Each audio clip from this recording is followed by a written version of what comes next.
Agora que vocês já responderam aquela pergunta sobre o título, vocês vão botar lá na página 150 e 151, aonde está falando. Leia o poema, depois comente se o ônibus do poema é como você imaginou. Então, essa leitura aqui, vocês vão fazer sozinhos, porque como é muito grande, se a prof for fazer, vai demorar muito.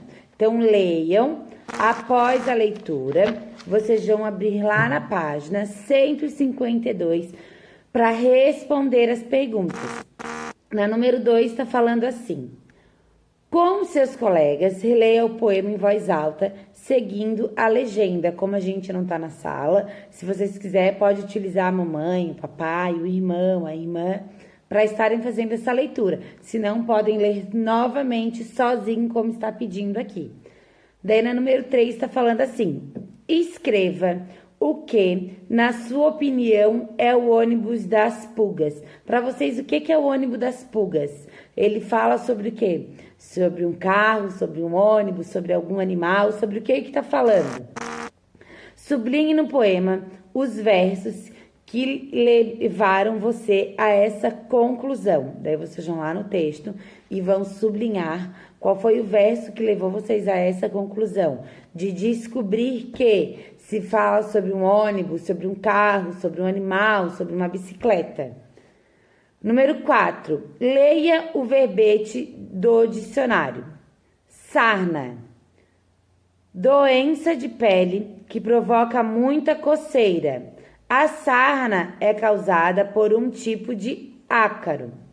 Daí tá ali no pontinho dizendo assim: por que o ônibus foi chamado de sarnento? Vocês sabem o que é sarna. Agora vocês vão ter que escrever o porquê que chamaram o ônibus de sarnento. Bem fácil. Número 5. Todas as estrofes têm o mesmo número de verso. Explique. Olha só. Cada linha do poema é chamado de verso. Um conjunto de verso é chamado de estrofe. Então, olha o que está pedindo ali. Todas as estrofes têm o mesmo número de verso. Olha só. Será que todos esses conjuntinhos aqui, eles têm a mesma quantidade de linhas? Será que todos aqui têm a mesma quantidade de linhas? Vocês vão ter que contar para descobrir. Daí, na número 6, está falando assim: marque a alternativa adequada. O ônibus das pulgas está em alta velocidade ou em baixa velocidade? Se vocês não lembrarem, volta e lê novamente o texto.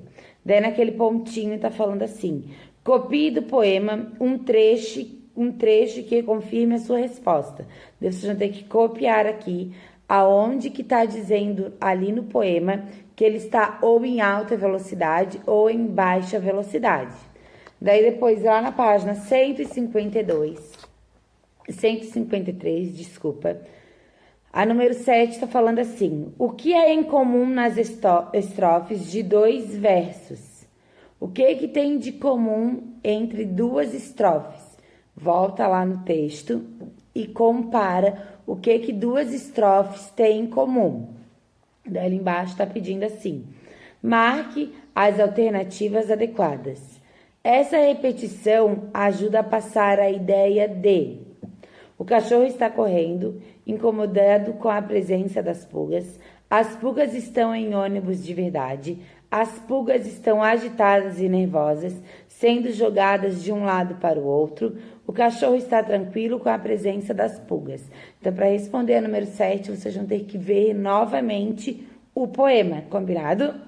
Número 8. Circule no poema a pontuação usada nas estrofes de 2 versos.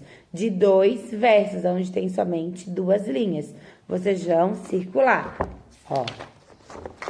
Vocês vão procurar aonde quer que tem estrofe de 2 versos. Aqui tem 2 versos? Não, tem 4. Aqui tem 2? Tem. Então, circula. Aqui tem 2? Não. Aqui tem? Circula. E assim vocês vão fazer em todo o textinho. Daí, vocês vão responder o pontinho que tá falando assim: escreva o que essa pontuação evidencia. Vocês vão ler o texto e vão ver o que essa pontuação está mostrando. Que ponto que é aquele? É ponto final? É exclamação? É interrogação? Quando que a gente usa esse ponto? Então, por que está sendo usado esse ponto? Super fácil. O 9 está falando assim. Releia a estrofe. Para o ônibus, seu guarda. Gritam elas das janelas. Daí ali tem duas imagens, estão vendo? Umas pulguinhas estão na janela e outras pulguinhas estão em cima de um cachorro. Marque a ilustração que evidencia a que janelas o poema se refere. O poema está falando o quê? Sobre as pulgas na janela de um ônibus ou as pulgas ali em cima do cachorro? Tá muito fácil, eu acho que foi a mais fácil de todas até agora. E agora, lá na página 154, na número 10, está falando assim. Releia as estrofes abaixo. Ela entra numa poça, espirra água e se coça. Minha nossa, minha nossa.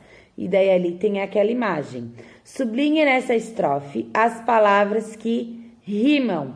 Vocês vão sublinhar as palavras que rimam em cada estrofe. Rima é a repetição de sons idênticos ou semelhantes no final de palavras ou em sílabas poéticas. As rimas mais frequentes geralmente aparecem no final de versos e são chamadas de rimas externas. Porém, deixa eu falar para vocês, nem sempre a rima vai estar no final de um poema. Às vezes, a rima pode estar no meio de um poema, combinado? Daí na número 11 está falando assim, em sua opinião, as rimas têm que estar sempre no final do verso? O que vocês acham? Que um poema só tem graça se a rima estiver no final? Ou se a rima estiver no meio também vocês vão gostar? Vocês vão responder. Daí tá falando assim, leia o poema abaixo para ver se o que você pensou se confirma. Daí vocês vão ler aqui aquele poeminha da lua. Daí observem a imagem ali do lado. Daí na letrinha A tá falando assim, sublinhe no poema as palavras que rimam. Use cores diferentes para cada grupo de rima. Letra B. As rimas têm sempre que estar no final do verso? Não, né? A gente acabou de ver ali em cima. Responda usando como argumento o poema da lua. Então, vocês vão ver que ali no poeminha da lua tem rima no final e rima no meio. Daí, olha só. Em alguns poemas, as rimas aparecem dentro dos versos e são chamadas de rimas internas. Então, ó, tem as externas, que é no final, e as internas, que são no meio. E as duas estão corretas. Então, agora façam as atividades com bastante atenção. Combinado?